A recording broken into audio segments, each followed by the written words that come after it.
Mic check 1 2 1 2. It's the Y2K collector, and GameStop played me again. GameStop did me dirty, and I am a sad camper.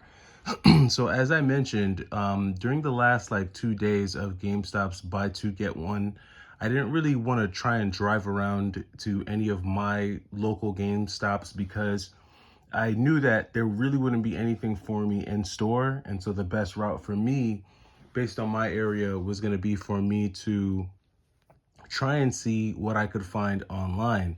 And so I took a gamble and tried to see if I could, sorry about that. I tried to see if I could land a copy of Ninja Gaiden Black for the Xbox, Tenchu Z for the Xbox 360, as well as a copy of Spy versus Spy on the original Xbox as well. Now, yesterday I had already shown you that GameStop kind of did me dirty. They sent me the disc-only versions of Tenchu Z and Ninja Gaiden Black.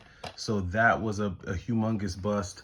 But then they went ahead and turned around and pretty much sent me just a, sorry about that, a disc-only version of Spy versus Spy for the original Xbox. And this was a game that I was actually looking forward to and hoping that I would have at least gotten the original box with the artwork, but no dice. So unfortunately, all three of these are going to just wind up being sent back to GameStop just because I'm not really in the mood to try and find cases and manuals for games that I only get disc only from GameStop. There was only one disc only game that I was willing to get from GameStop during this year's buy two get one, and that was going to be the copy of Azura's Wrath that I picked up for the PlayStation 3. But outside of that, all three of these are going to have to be returned back to GameStop so that I can hopefully get some, get that credit back. I do have, I think, another shipment of games that are supposed to be coming. One of them being Mario Kart Double Dash, and a copy of, I think, Painkiller for the PlayStation 3.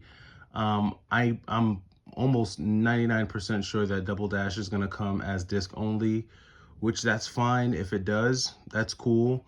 I'll deal with that because I believe the Painkiller and the Mario Kart Double Dash were part of the buy two get one that included Super Smash Bros. Melee. And that's a game that I actually kept. Well, I'm actually going to wind up selling that one, but that's fine. I'm okay if Double Dash comes disc only. That's a game that I'm willing to take as disc only for right now. Hopefully I can run into a case and manual throughout at some point in 2025. I'm definitely not going to be paying the prices that I'm seeing that people are charging for that, but I will grab that.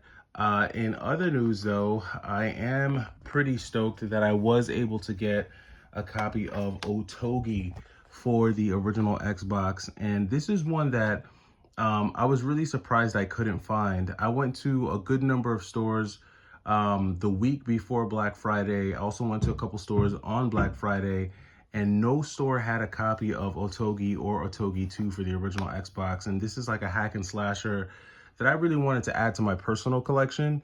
But I did have some leftover credit on Mercari, and so I went ahead and just pretty much picked this copy up from someone.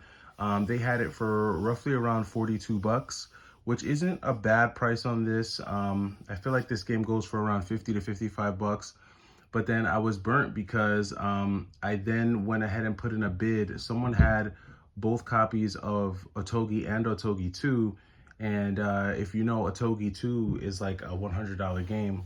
But long story short, I put in a bid online, and I think I was able to get both Otogi and Otogi 2 for about 88 bucks. So this is probably going to wind up getting sold. I'm not going to keep two copies of the same game.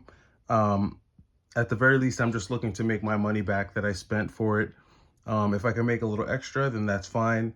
But still glad to be able to add another OG Xbox game to the collection. I'm not trying to build a big OG Xbox collection because a lot of the games that were on the OG Xbox are on the PlayStation 2 and the GameCube, but I'm really just looking for OG Xbox exclusives that never really got a port to any other system or, you know, wasn't on any other platform. That's really like there's a very specific niche that I'm going for when it comes to the original Xbox, and so Otogi and Otogi 2 were on that list. I already have Spike Out, Battle Street, Phantom Dust, and I think there's probably a couple others that I'll be looking to get, one of them being Whacked. I also want to get the Buffy the Vampire Slayer games on the original Xbox. Those look really cheesy, but there's something super nostalgic about that. If you're a late 90s baby, or not late 90s baby, but if you grew up like in the late 90s, early 2000s, during the days of like Buffy the Vampire Slayer and Charmed and Angel and, you know, all those WB shows that used to come. It's like every show was related to vampires at that time. So yeah, I mean, just something really nostalgic about those games. But we're stoked to be able to add a copy of Otogi to the collection, and we'll be cataloging that along with Otogi 2 once it comes in. But yeah, GameStop was not good to me.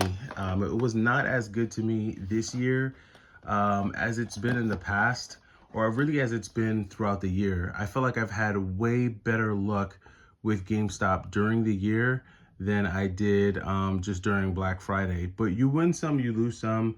When it rains, it pours, and it rains on the just and the unjust alike. So whenever I'm able to, you know, get my GameStop wins, I definitely take them. But when I can't, it is what it is. I really didn't want to buy games that I didn't need this year when it came to GameStop, even though it was like buy one, get one free. I did not want to buy any games knowing that I would sell them. I was trying to avoid that just because I'm trying to be done with the flipping thing. Come 2025, I'm really going to be moving in a different direction as far as career goes and as far as like the different like side hustles and things that I do. So reselling really won't be a big part of that. And really the focus will be really more so on the collecting. So a lot of the games that I go for these days are games that are going directly into my personal collection, unless they're free. You know, if GameStop is going to give me a bunch of free games, you better believe I'm going to take those games and flip them into games that I actually want. It would be stupid for me not to. But outside of free games or any just really, really good deals that I see out there, I would say 95 to 98% of what I'm picking up pretty much from here on out are going to be pieces for the collection. I do want to keep the number of games in my collection down to a certain number. And so if picking up new games means me having to sell old ones, then I'm willing to do that. But that's all a part of, you know, maintaining a curated collection and just continuing to curate the collection and curate. And that's a process that continues to happen. As you add pieces, you remove pieces.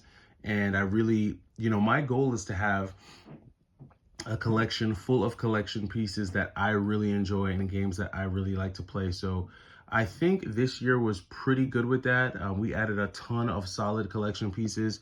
It's just unfortunate that GameStop was not able to contribute more to that cause. But let me know if you've had a fantastic November and December with GameStop, if you've been able to find games complete in box or not. I'm interested to know, what are you seeing in your neck of the woods?